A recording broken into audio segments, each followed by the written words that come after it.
কয়েকদিন আগে ইউরোপীয় ইউনিয়নের 19 জন রাষ্ট্রদূতের সঙ্গে আমার বৈঠক হয়েছে। এই প্রথমবারের মতো ইউরোপিয়ান ইউনিয়নের প্রায় সকল দেশের রাষ্ট্রদূতগণ একসঙ্গে ঢাকায় এসে সরকারের সঙ্গে বৈঠক করলেন। এই দেশগুলোর বেশিরভাগ দূতাবাস দিল্লিতে, তারা অনেকেই আগে কোনোদিন ঢাকায় আসেননি।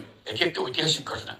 একত্রে ঢাকায় আসলেন শুধু এই বার্তা দেওয়ার জন্য যে ইউরোপীয় ইউনিয়ন বাংলাদেশকে সর্বোচ্চ সমর্থন ও সহযোগিতা দেওয়ার জন্য প্রস্তুত। অন্তর্বর্তীকালীন সরকারের সংস্কার উদ্যোগ এবং গণতান্ত্রিক পদ্ধতিতে নির্বাচনের প্রক্রিয়ার কথা আমি তাদেরকে জানিয়েছি।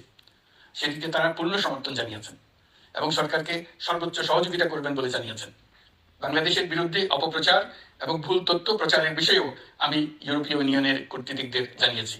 ইউরোপীয় দেশগুলোর মধ্যে যাদের ভিসা অফিস নয়াদিল্লিতে আছে, তাদেরকে ঢাকা বা অন্য কোনো প্রতিবেশী দেশে ভিসা অফিস নিয়ে আসার জন্য আমি অনুরোধ করেছি। আমি বলেছি, ইউরোপীয় দেশগুলোর বিশ্ববিদ্যালয়ে ভর্তির জন্য অনেক বাংলাদেশি শিক্ষার্থীর ভিসা পেতে সমস্যা হয়। তারা যদি ভিসা সেন্টার ঢাকায় নিয়ে আসেন, তাহলে আমাদের ছেলে মেয়েদের ভোগান্তি কমে যাবে।